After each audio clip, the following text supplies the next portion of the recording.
Tell me again, what's your name Owen L. Starling, and your birth date? 12/31/24. And where were you born?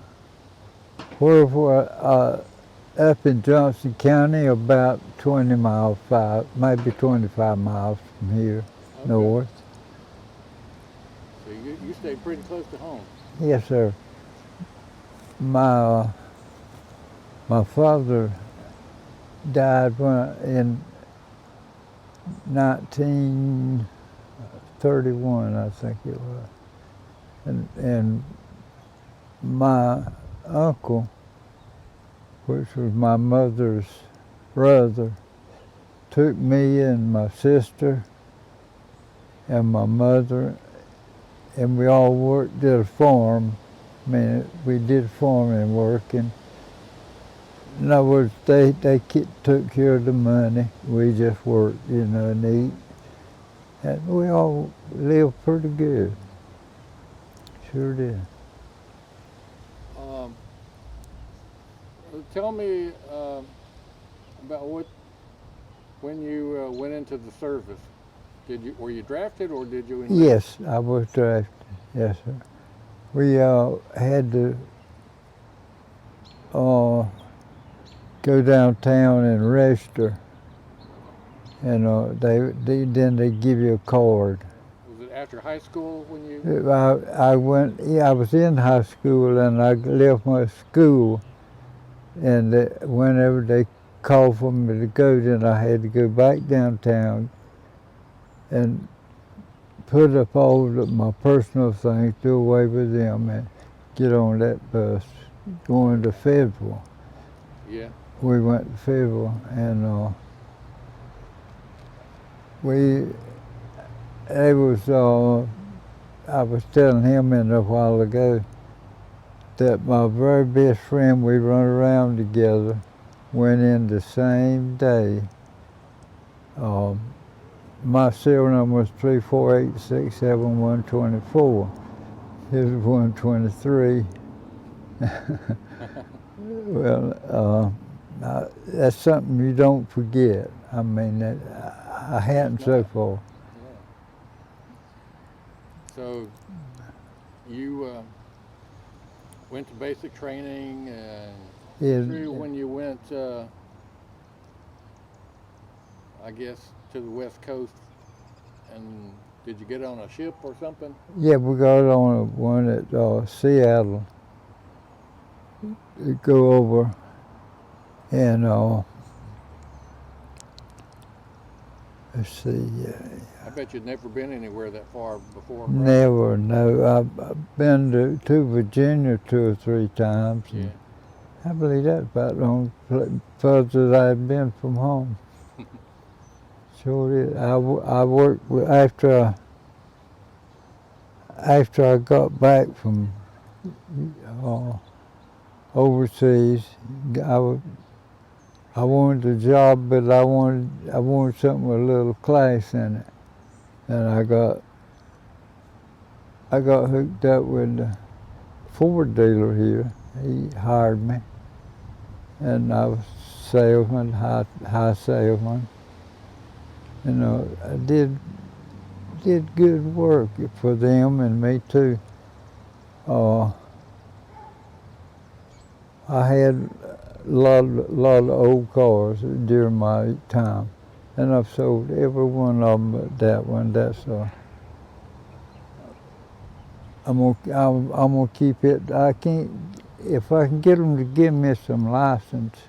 See, I can't get no driver's license. I was in the hospital when they expired. Yeah. And now I can't get nobody. Oh. I mean, I don't see why. Well, you just get somebody to drive you around. Well, Chauffeur. I may do it sometime. I don't know. So when you got on the ship in Seattle, where'd you go? We were on our way to Guam. So you went straight there, huh? Mm-hmm.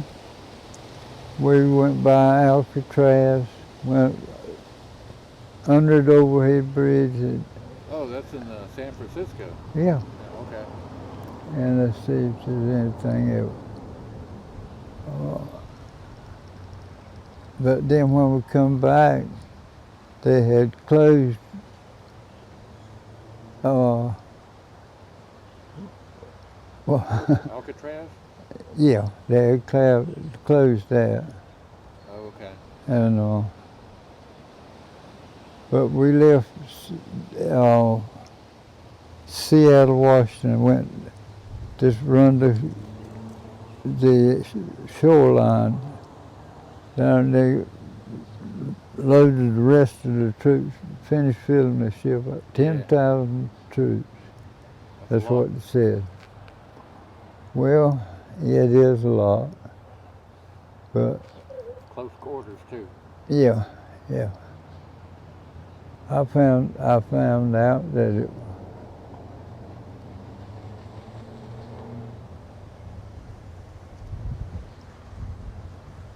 that's my neighbor. I hadn't seen her, and her husband died about 2.5 years ago. Oh. Then my wife died, and then the people from Melbourne. There's a lot of people died here this year. Well, when you got to Guam, you were telling me in the house what you did, what your job was. Can you tell me that again? Yeah. When I got there, I had to stand guard duty that night, very first night, and it was just as dark as midnight.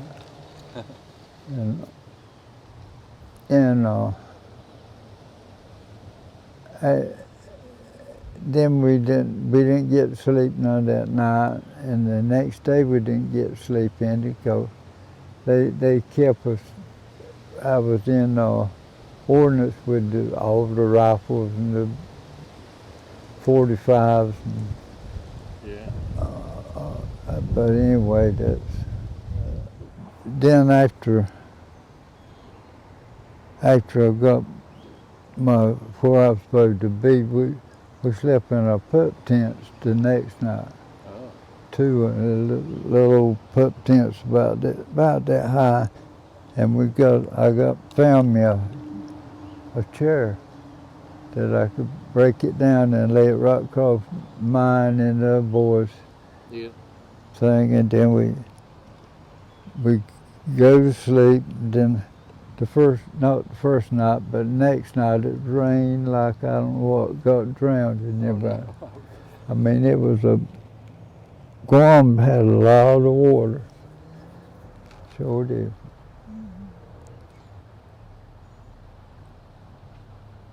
You probably didn't sleep then either. No, you couldn't sleep good because you afraid you would sleep through something you're supposed to do. Yeah. And I knew what I was supposed to do, but I just sometimes maybe it won't exactly where it's supposed to be, and then we get it all of us together and get going. Well, what was the Army Air Corps unit you were served with? 314th B, 314th Bum Wing, 6th Bum Squadron. That's So it was all B-29s, and tell me what you did. I was in Ordnance. I was the one that we put the ammo on the planes, and we go to the dump. It was from Bum Dump was about I'd say 7, 8 blocks from where I was at. Yeah. And then we got going good with that, and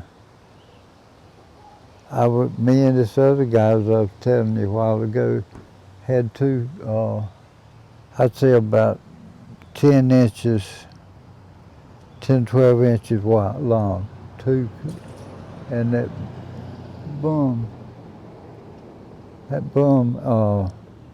had eyes in the top of it, about like that. Yeah. And we hook our bars in that. And we walked about, we could get as close to the runway as maybe hear that rock. We go roll them up there with the roller, and it didn't take you long to learn how, because you knew what you were dealing with. You couldn't play with it. I mean, and you just went on done it. You didn't know. Wait, somebody come tell you what to do. And you fused the bombs? Yes, sir. We when we come back with them on trailer, I hauled 8 bombs on my trailer, 500 pounders, most of them. Once in a while we'd have 100 pounders, but most of the time they'll.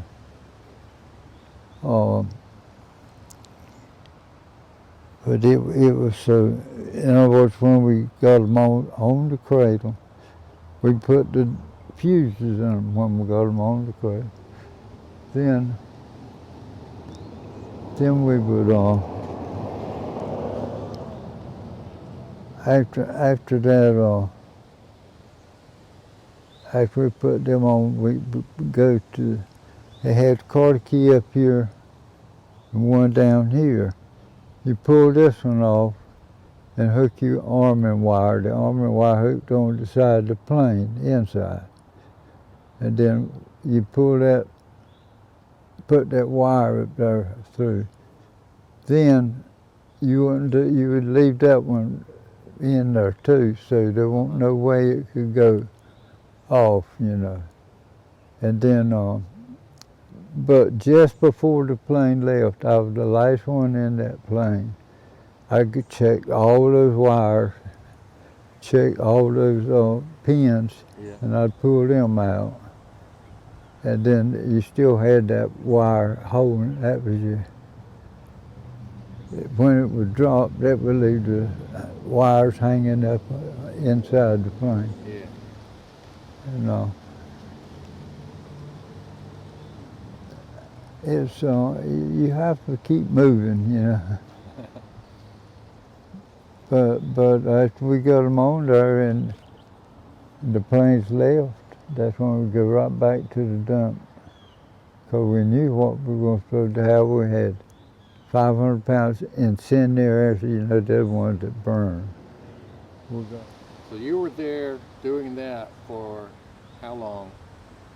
About a year and a half? Well, till the end of the war. Yeah, it was at the end. We were there during the end of the war. How'd you feel when you heard it? The war was over. It's something you won't never hear no more. I mean, it gives a slot there that won't feel until then, and when that come up, then we didn't have to do nothing else. Then we knew we didn't have to do nothing. And when after war was over, they gave me a big truck with a tank on it, water truck, because I have to go over to the officers' mess and get some out of that big old rubberized water thing that holds water. Yeah. And I go drive it over there and come back, put water in it, come back and put it in our thing, and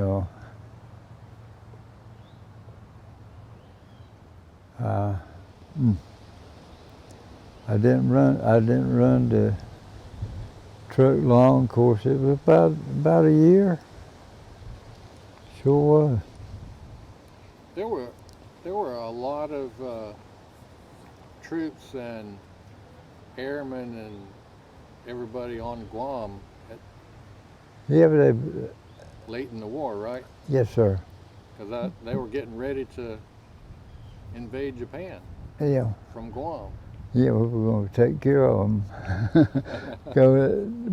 I had one of the, you saw it sitting on inside the bunk, and I had already got it ready. Me and my tall guy, we went and got our bars, picked them up, put them in beside the plane, hooked everything up like I was telling you we did. Yeah. And then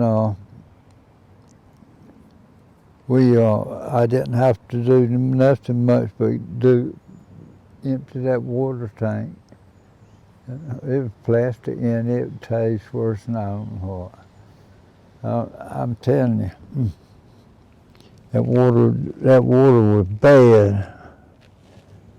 You know, I don't know where in the world they got it from, but it was tough, tough drinking, I tell you. Well, But you got, I don't know, you just had your friend and friends, and we would if this guy here had to go to medics for something, then I would work in his place. I mean, when that's the way we kept it going. okay. We didn't. In other words, he could go and I could stay there, and if he had a little something he hadn't done, I could do most of it right there. Yeah. What was it like when you were, I guess, a typical day? I think probably most of your work's in the morning, loading bombs, right? Well, Or was it later? it was all depends when the next, for sure, when it was going to do. And sometimes we worked right on through till we got it all ready, everything to go. And but most of it was in the morning, yeah. Mm-hmm. And how many planes do you think? How many did we have? I'd say about maybe 50 in my group. But it was a full size thing. I mean, you know, Yeah. it was good. I mean, that's a lot of work. I know you weren't the only one. No, I wasn't the only one. We all worked together and we found out what we were supposed to do. Yeah. And but I had to work there for the water tank. That's all I had to do. And they sent me from the one where I was on this side of Guam. Then when the war's over, I was back on this side. And What did you do with the water? that's what you drink. That's what it would just run right off. You know, it's rock. Guam was a rock. Okay. So what?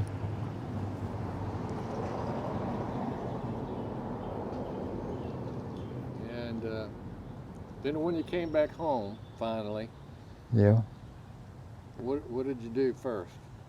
Farm that next year. I got home. When did I say June? Is that Yeah. when it was? Okay. Or April? April, May. Okay. We had plowed with mules, and I mean, really, we were poor folks. I mean, there was a lot of them poor. Yeah. But it took us a while to kind of get shaped up a little bit. Then I went to work after the first year of farming, I decided we had little 5 and 6 acre farms. There ain't none of them out left no more out here. They're all great big. Have you noticed any of them big fields coming down here? Yeah. Well, them big wheels, maybe. There was a lot of, I kept asking my daughter, I said, well, where's them little